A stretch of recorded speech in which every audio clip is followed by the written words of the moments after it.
Madofo papa bi, memo makwa be. Na memo mutirim kwanso. Moya bia papa memma te se mo afo bi ne nam behwe de bia ye tra ne ye yidida. Ngonwona hu de omo ye. Bemena na wo de na wo ye Joy FM Impact Awards. Yes. Sir. Joy News Makers Impact Awards. Joy News Makers Impact Awards 2025. You too. Congratulations. Thank you. Why dear pa na nipa na modoso. Yes, madam. E dear na wo de no na ye sonko emenne wa bedru baabi a wadri. Yeah, me da se. Me run school any orphanage. Okay. I a friend Generation Hope International School and Orphanage. Me gitankra 137. Wow. Obi antu school fees da. Hey. Obi antu book, obi anto pen, obi anto pencil, obi anto hwe. Omo did free. 137. Wow. Now you pon 4. You pon 4 na wie no. 65 of the 137 so there many omo na ti. Eh, woman kwa. Ane. Ene o yire me yes. That's sorry am no pa. Ye dware so mbe dware brush o mbe di twitwiro bo se. Bibia me. Hey. Ba wan so wo yire ne ma. Ane. Wow. Tu ko mu nyira bo ma o. Nkeze bibiri. Wow. Ansa na to omo mu mfi na bro. Mimi suku no so na omo kokko nchen a say JSS 4 na obe ma omo buku nchen na no be to eno so eno no wonchen ansa na to merewafo so a eno so be hwe be wa bi am 5 kilos ba ko na bi wa ni sisi no akope aduro bi akoma na eno so nko nti na wo shehin me wo susu anso wo turn off bi Dr. Gideon Boako. And I am MP. And Honorable Pius Okuku MC. Na dey na motivate sa school year wati. Me be hu say enkra bebre wo ho a na school hours obo na mfie. Enti me yensentro ni Ansan City Radio before me be ye we full time. Enti do da so wo. Sisi ya de mintimi nya. Untimi wo ma do so no. Mintimi nya because enti there were 4 categories of nkrai wo ho. Tama na me radio no kuku nkrai ni bi ase a below 5 years akra ni ntimi nko school because kwantintin no ontimi nko na ne ma me so ka so na ekọ school na ansa na baba besia profu ma ndeze 12 abontin yes ade agye se wotena fia onyini be CCS ekọ na no waso onu empanyimfo no sade omko enya akra ne mfom so se ne ma me nko tena sa akura na sa enti me was ankra na me wo mo ma me ne papa no so sabio o maka ba bi na me wo mo so a ma me no ma so adwene no so aye kakra na unfortunately 15 years akra wawo 16 wawo ne ba du 3 years akra ne tifie ma me na mu no 16 years ni hiamwa akra ne so hiamwa but ma me ne de nheda mfa ne ho sa ba akra ne de o ye innocent because onim kwan ye fa so a obaye nti somebody has to intercede for Sakura. Na kra even 15 years no kra mpom so sa system ne ye kra ye bi aka baba se nti no sa dia o de maame ne de o de on pe ba bi o be na fe na akra no enye nti nyame ani mie ye it started 2017 with Nkra 11 and I say when you 137 be me na me mo akwa be no ye shira na ade na ma wo nso da asonkun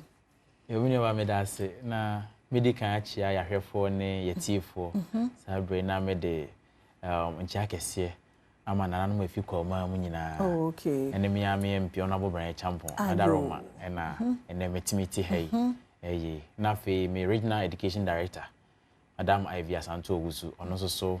ne mwa ne na futu na me de ti hei na ma ba down to me district education director me anchiana me ya do so me wa ye na wi a e so wa appreciate you me no kure Joyce Obanso me share na no pay udi e kire dia wan obi be fro so wa money din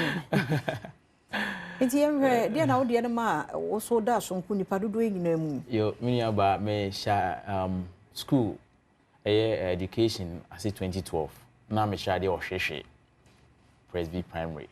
eno so okwo ho edi ne de me ma ne scale na ni ma pa bi o kromo hwehwe no nkyere se oh me dey scale me but because I'm who say ni papa o hwehwe ai ko hwehwe ai ho na be sha say yes say hwehwe HWEE okay hwehwe ko hwehwe na afi pepepe na ye repost me call ataniata okay and mate taniata di e was empo akwan so na me kodu na ye achechefo mi no ye de to e kodu ho no yanko to chichani bia ho nso na school no ho school dan dey si ho akora bia anim hey akonwa ni ho teacherfo bia ni eni ba bia achechefo da na ye bisa se school fo no wen yesi omuni ho na se school no Adom pan ache wow nti edan na pavilion miensa ena na esi ho eno so hye room baby so nti na e wo se ye boy homodin bia na ehwehwe one ada teacher no o bema ono so ye bema kame ho na mo nware da bi sabre na ye nware na sabre no okromo kanea nso ni ho na ata ho na kanea ni ho sabre 20 say no 2013 okay na kanea ni ho na ayasabe e ben no be 10 kilometers away this e onante yes na kromo nso ho no nso ye ne ye nuanom na ntwie wow ene fulani fo te mo kosa wi na yeso yakọ na yeso yakosa na wo free hin e do koto ho no mi ankasa me mfiko abitifi hey wona mo sisi dance obi antimi ne do koto ataniata wow ni na aka nyame adwuma ne ho bia sa ukopenti ko sana no kre no no aka no nti sabre no asame ka kire mo nse se enye me a hwan ene be se adwuma yi ena afi nso se me an hyase sabre ya breben ti me ni na ka me ho no hyase ko afiafie mu rewrem kra na se ko brifa nyom so atare kan rewrem akọche mo se se di achechefo ya ba nti ehye mo a mo man kra ne mra no aye je pachew oh ko sabre nso na fulani fo ne kromofo ntimamfo no to kwa ginam chawfo bia soro se ode ne ba ebeba nti ye bo modin nyankora dumiensa 13 na ye de share so mo ye creature na nursery sabre na me ye on train teacher enti no biso na se me na ma wie polytechnic sabre no na me ne ba kono so de ono ye SS enti ne de make an offer headmaster wana me che ne se ye hwem nkora na wa pa no beko class 3 we ye teacher dia obeko class 1 enti ye chiche mu sa nti obi ho na adwene nkora enyi so na ne tietie nti ye na kwato keji sabre na me ye on training nti ye ne sa na de nkora 13 ni hyase ti break on hu se classes na se konanim ti ye ni assemblyman oho then honorable usubana hene e kasa e na ye de ye atakwa medan ebiebie mu edi bi e kan ho e ma yitimi nya extra classroom be 4 classrooms kan de na e wo ho ne ho enum wa na e wo se yitimi GHS na menua na o ka me ho no ono no afepepe no so jaye isan se na ye nante efi hwehwe ne ko ho ye ntimi antena krom ho ntine ye nante ko nti afepepe no jaye se ontimi nye nanti aka ho se ntina e ka me na bende na me kakra na ye de mamena na me so me fa obi ma ne be kan me ho to no so eboa me ma yetimi di se adwuma no yetimi ekọ kudu class 6 na fe wo se TGHS na aban so adaromo or send the teacher na what GS if for district education directorate bi eni hwana omo ho na omo so yomo famu de na mo no ese na ekasa ni fa ba ko ntimi nchire down for boy enti ne kura mra no ya so enti ne kura na be sisi ne kura ne se yenya odunfo bi I friend Mr. Saki e ma ode ne engine obi be boy I friend adapt one village enti ne me no ka say de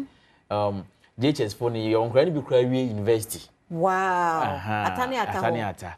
ena ye wo 14 teacher bedroom apartment I say ye ntwa kwan bi ye san wo entuda so migusu wo ho wow migusu wo ho ne anya nkoso hene wo kro ni